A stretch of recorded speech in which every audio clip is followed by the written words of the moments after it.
Но вообще это интересная история. То есть перед тем, как уже окончательно мы приняли решение и купили билеты в Грузию, мы сидели у моих родителей, и я своему отцу говорю, вот, что вот мы собираемся поехать в Грузию. Вот, и я немножко переживал, как он к этому отнесется. Вот, но при этом он ничего не сказал против. Он сказал единственное: лучше не говорить, что ты из Осетии. Говори, что ты из России. Типа тогда будет, это будет лучшее отношение. Вот. И в итоге, когда мы приезжали сюда, я ему там через 2 дня позвонил и говорю: пап, ты был неправ.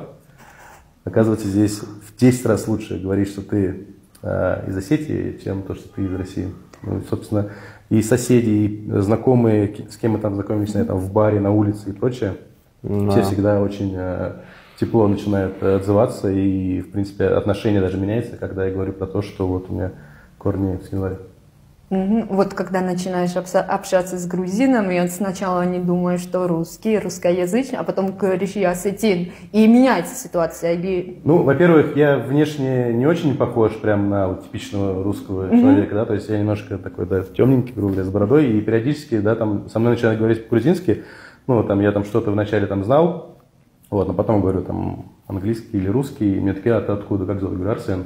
Арсен? Откуда? Я говорю: вот, Синвалин. Вот, брат, ты же наш. Все, да, и сразу же, да, отношения, конечно, становятся более приятные. Папа знает, да, грузинский язык, с грузинами дружил, есть отношения? Ну, он знает грузинский язык, ну, наверное, получше, чем я, вот, но не могу сказать, что прям, то есть какой-то там смолток поддержать какой-то, да, он может объясниться и прочее, вот, и недавно тоже была история, вот, у меня дочка сейчас ходит в грузинский садик, вот, и она начала уже там какие-то слова, ну, потому что как бы там одна только воспитатель знает немножко русский, все остальные только по-грузински говорят, и дети в том числе.